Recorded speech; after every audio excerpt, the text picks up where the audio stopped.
ప్రగ్యా జైస్వాల్ అఖండ hit తో పండగ చేసుకుంటోంది. కానీ ఆ సంబరం ఎంతకాలం లేదు. తనలానే మలయాళ హీరోయిన్ మడోన్నా సెబాస్టియన్ కూడా డీలా పడింది. ఈ ఇద్దరు హీరోయిన్లకు హిట్లున్నా ఆఫర్లు మాత్రం సున్నా. ఎందుకలా? నటసింహం బాలయ్యతో జోడీ కట్టి అఖండ మూవీతో హిట్ సొంతం చేసుకుంది ప్రగ్యా జైస్వాల్. అసలు తన కెరీరే డౌట్ లో పడ్డ టైంలో ఇలా నటసింహం పుణ్యమా అని బ్లాక్ బస్టర్ సొంతం చేసుకుంది.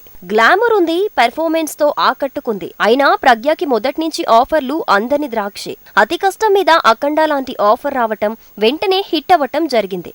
అయినా ఇంతవరకు సింగిల్ ఆఫర్ పట్టుకోలేకపోయింది. కంచెతో ఎంట్రీ ఇచ్చిన వెంటనే హిట్ వచ్చినప్పుడు కూడా అంతే. హిట్లున్న అవకాశాలే అందలేదు. ప్రేమం మూవీ మలయాళంతో పాటు తెలుగు వర్జన్ లో ఫోకస్ అయిన హీరోయిన్ మడోన్నా సెబాస్టియన్. సింగర్ గానే కాకుండా నటిగా కూడా మెప్పించింది. కానీ అవకాశాలే తనకి క్యూ కట్టలేదు. ప్రేమం మలయాళం, తెలుగు వర్జన్లు హిట్ అయ్యాయి. కానీ అక్కడ మల్లీవుడ్ లో, ఇక్కడ టాలీవుడ్ లో ఆఫర్లు రాలేదు. కేవలం తమిళ్లోనే కొద్దో గొప్ప అవకాశాలొచ్చాయి. తెలుగులో రీసెంట్ గా శ్యామ్ సింగరాయ్ తో హిట్ సొంతం చేసుకుంది. అయినా no use. Madonna Sebastian singer గా బిజీ అయినంతగా హీరోయిన్ గా మాత్రం బిజీ కాలేకపోతోంది.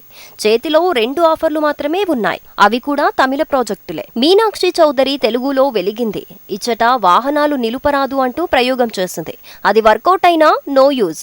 సింగిల్ ఆఫర్ రాలేదు. తన ఫేట్ మారలేదు. ఇచ్చట వాహనాలు నిలుపరాదు తెరకెక్కుతున్న టైంలో రవితేజ మూవీ కిలాడీలో ఆఫర్ పట్టింది మీనాక్షి చౌదరి. అంతే తప్ప ఇచ్చట వాహనాలు నిలుపరాదు హిట్ తో తనకి కలిసొచ్చిందే లేదు. అందుకే మాస్ మహారాజా మీదే ఆశలన్నీ పెట్టుకుంది.